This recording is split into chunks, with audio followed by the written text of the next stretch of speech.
तुम अपने आत्मविश्वास को जगा लोगे इस कहानी से। आज की ये कहानी आप सुने।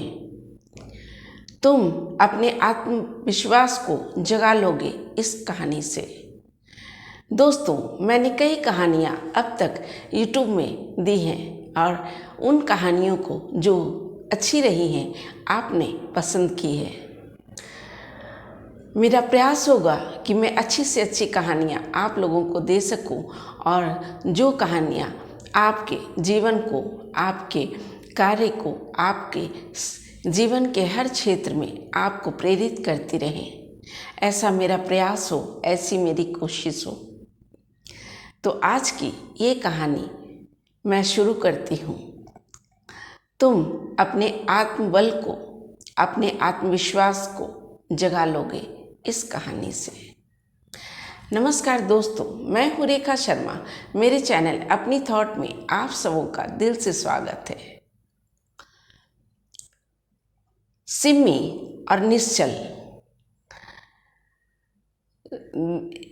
दंपति हैं और वे काफ़ी अपने परिवार में अपने 5 वर्षीय बेटे के साथ खुश हैं, क्योंकि उनके विवाह के 8 सालों के बाद तक उनकी कोई संतान नहीं हुई थी।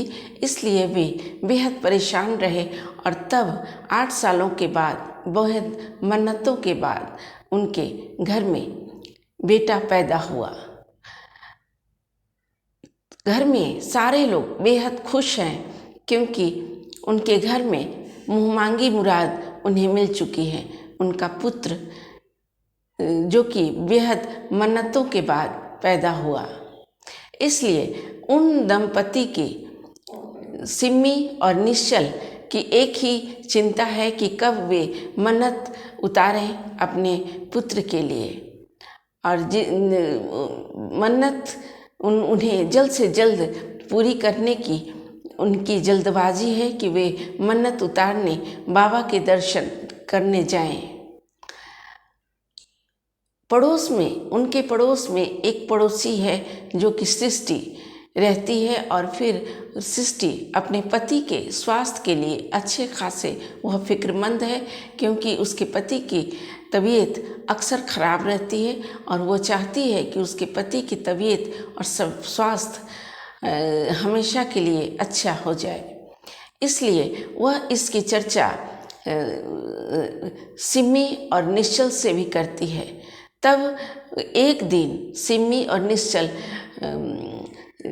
सृष्टि को बताते हैं कि वे दोनों जाएंगे पैदल बाबा के दर्शन करने, और क्योंकि उनकी मन्नत थी कि उनके पुत्र पैदा होने पर वे जाएंगे पैदल चलकर बाबा के दर्शन करेंगे और उनकी पूजा अर्चना वे लोग करेंगे। ऐसा सुनकर सिमी को भी, सृष्टि को ऐसा लगा कि वह भी, उसकी भी मुराद पूरी हो सकेगी, और फिर सिमी और निश्चल ने भी प्रेरित किया कि सृष्टि भी चले उनके साथ, कोई उसे तकलीफ़ न होगी। लेकिन तब सृष्टि ने झट कहा कि उसे पैदल चलने की आदत नहीं, इसलिए वो पैदल चलकर बाबा के दर्शन न कर सकेगी। सिमी ने भी झट कहा कि उसे भी कभी पैदल चलने की आदत नहीं रही, लेकिन चूँकि घर में सारे लोग निराश हो चुके थे और डॉक्टर ने जवाब दे दिया था कि अब कोई उपाय न रह गया है, तब मुझे एक उपाय उसके ईश्वर, उसके भगवान पे भरोसे का था। तब उसने सोचा कि क्यों ना वे बाबा के दर्शन करें और फिर उसकी मुराद पूरी हो सकेगी। सिमी ने और भी अपने मन की गहरी बात कह दी सृष्टि से कि मुझे तो घुटनों के बल भी चलकर जाना पड़ता तो मैं तैयार थी, क्योंकि मैं बेहद निराश हो चुकी थी। घर में लोगों को निराश देखकर वह बेहद परेशान हो उठती थी। लेकिन क्या था, बाबा ने उनकी सुन ली और उनकी मुराद बाबा ने ही पूरी की है। ऐसी उसकी आस्था उसे और भी बल दिया और फिर वह बेहद खुश होकर बाबा के दर्शन करने की सोच रही है। ऐसा सुनते ही सृष्टि के भी मन में एक बात आई कि जैसे वे लोग खुश नजर आ रहे हैं, सृष्टि की भी मुराद पूरी हो जाएगी, क्योंकि उसके पति की तबीयत कभी भी अच्छी नहीं रहती और वह स्वास्थ्य बिल्कुल अच्छा नहीं रहता। इसलिए वो हर वक्त अपने पति की स्वास्थ्य के लिए फिक्रमंद रहती है। यदि वो भी ऐसा करे, बाबा के दर्शन करे, और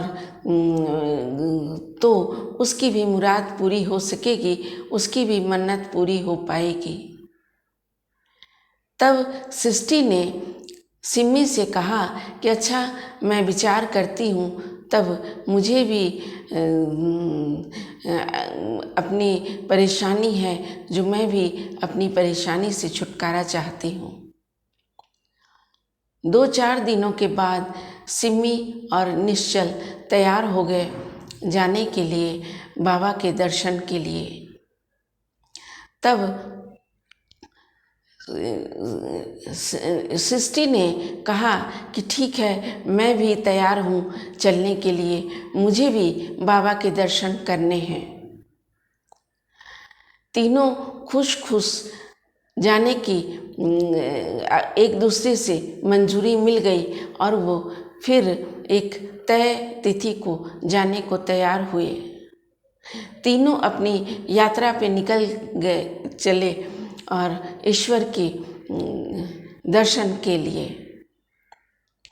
तीनों चल पड़े। चूँकि तीनों को पैदल चलना था बाबा के दर्शन के लिए, इसलिए वे बिल्कुल खुश होते हुए तीनों चल पड़े अपनी राह की ओर। बहुत दूर चलने पर चलते चलते सृष्टि के पैर में दर्द हुआ। उसने कहा कि अब तो मेरे पैर में दर्द हो रहा है, अब मैं आगे तक न जा सकूंगी। निश्चल ने उसकी ओर देखते हुए कहा कि ठीक है, कोई बात नहीं, लोग पहुंचते हैं 7 दिनों में, लगभग 7 दिनों में, हम पहुंचेंगे 10 दिनों में, मगर पहुंचेंगे तो। ऐसा कहते हुए उसने कहा कि हम लोग शिविर में आराम कर लेंगे और ठहर जाएंगे, तब तक तुम्हारे पैर को आराम मिल जाएगा और हम लोग का ठहराव भी हो जाएगा। तीनों खुश शिविर में पहुंच गए और वहां आराम करने लगे। फिर दूसरे दिन वे लोग निकल पड़े अपनी यात्रा की ओर। बहुत दूर चलते उनके 2-3 दिनों में आदत सी लग गई चलने की। फिर क्या था, 3-4 दिनों के बाद फिर सृष्टि ने कहा कि अब मुझसे चला नहीं जाता, मैं अब नहीं चल पाऊंगी, अब मुझे जाना नहीं होगा। निश्चल ने भी सिम्मी की ओर देखते हुए कहा सृष्टि से कि ठीक है, कोई बात नहीं, अगर तुमसे चला नहीं जाएगा तो हम लोग तो ऐसे ही पैदल चलेंगे और सृष्टि को बस में जाएगी और बाबा के दर्शन कर पाएगी। लेकिन सृष्टि को लगा कि वह ऐसे अधूरी यात्रा करना उसे अच्छा नहीं लगेगा, इसलिए वो मन ही मन सोचती रही कि नहीं, ऐसी कोई बात नहीं, अब दर्द है तो पैर में थोड़ी देर में ठीक भी हो जाएगा। ऐसा कहते हुए वह फिर चल पड़ी अपनी राहों की ओर। वे लोग उनके साथ थे और वे चलने लगे। फिर बहुत दिनों तक, बहुत देर तक वो चलते रहे। फिर भी बस बहुत कम दूरी रह गई थी।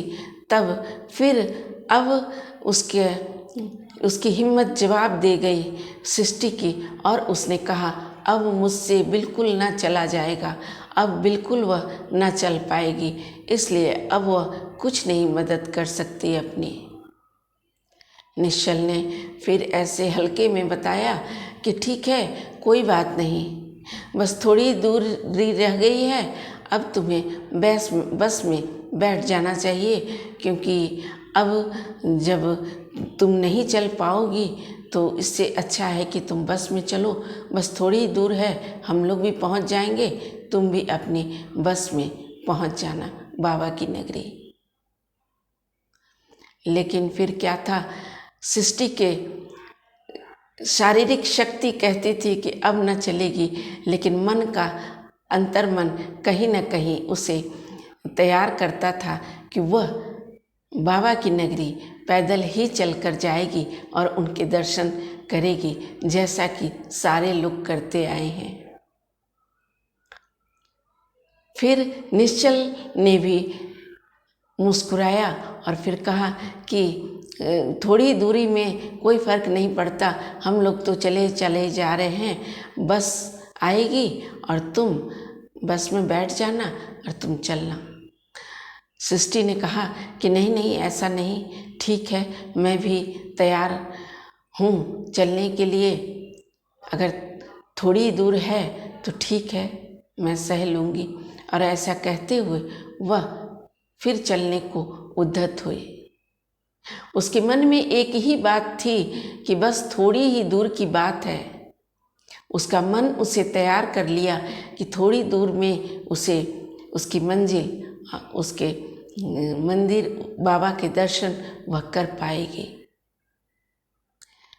ऐसा कहते हुए वह कुछ घंटे में वे लोग पहुंच गए बाबा की नगरी। और फिर वहाँ पहुंचकर तीनों मन से बेहद प्रफुल्लित हुए।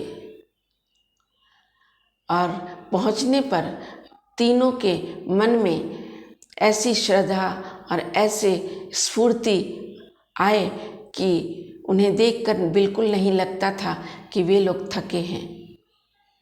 और मन से इतनी शक्ति और मन से इतने आत्मबल और इतने आत्मविश्वास उनमें पैदा हुए कि वे भूल गए कि वे थकान के मारे हैं या फिर उनके पैरों में कहीं न दर्द था कभी। तो इस तरह से उनकी यात्रा खत्म हुई, समाप्त हुई और वे लोग अपनी पूजा अर्चना की और फिर अपनी मंजिल तक वे पहुंच पाए। कहीं न कहीं दोस्तों, यही होता है कि हर इंसान जिसने कभी कोई काम न किया हो, उसे उसके अंदर का भय सताता है और कहता है उसका भय कि तू कर ना पाएगा, तुझसे ना हो पाएगा, तुम करने लायक नहीं, क्योंकि तुमने कभी किया नहीं। मगर इसमें उसकी शारीरिक शक्ति की कोई भूमिका नहीं। वह शारीरिक शक्ति से कोई काम नहीं कर पाता या कर सकता है या उसे करना है। उसे उसका आत्मबल उसे स्फूर्ति देता है, उसे शक्ति देता है और वही उसके काम आती है कि वह अपने काम करने में सफल होता है। ये कहानी हमें यही बताती है कि हम अपनी शारीरिक शक्ति से कोई काम नहीं करते। हमारा आत्मबल हमें प्रेरित करता है, हमें कोई भी काम करने के लिए जो काम हमने पहले कभी नहीं किए। हमारी शारीरिक शक्ति की कोई भूमिका नहीं होती कोई काम करने में, लेकिन हमारा आत्मबल एक महत्वपूर्ण भूमिका निभाता है हमारे काम को सफल बनाने में। इसलिए हमें यही सदा याद रखना है, हमें हमेशा इस बात को अपने मन में बिठा लेना है कि जब कोई काम हम करते हैं तो ये मन में हमारी हिचकिचाहट होती है कि हमने वो पहले काम किया नहीं, इसलिए हम ना कर पाएंगे या फिर ये काम हमसे ना हो पाएगा। हर व्यक्ति जिसने काम करना है, जो काम करता है, वो कभी न कभी पहले ही करता है, तब उसकी आदत सी बनती है और फिर वह काम करने में सफल होता जाता है। तो दोस्तों, कैसी लगी आज की कहानी? यदि ये आज की कहानी आपको अच्छी लगी तो हमें कमेंट बॉक्स में अवश्य बताएं और अपनी राय दें। इस कहानी को यदि आपको पसंद आती है तो ये कहानी को लाइक करें और शेयर करें और इस चैनल को सब्सक्राइब करें। फिर मिलेंगे ऐसी ही कहानियों के साथ, ऐसी ही प्रेरणात्मक कहानियों के साथ जो आपके जीवन को खुशियों से भर दे और प्रेरणाओं से आपका जीवन को सफल करे। शुक्रिया।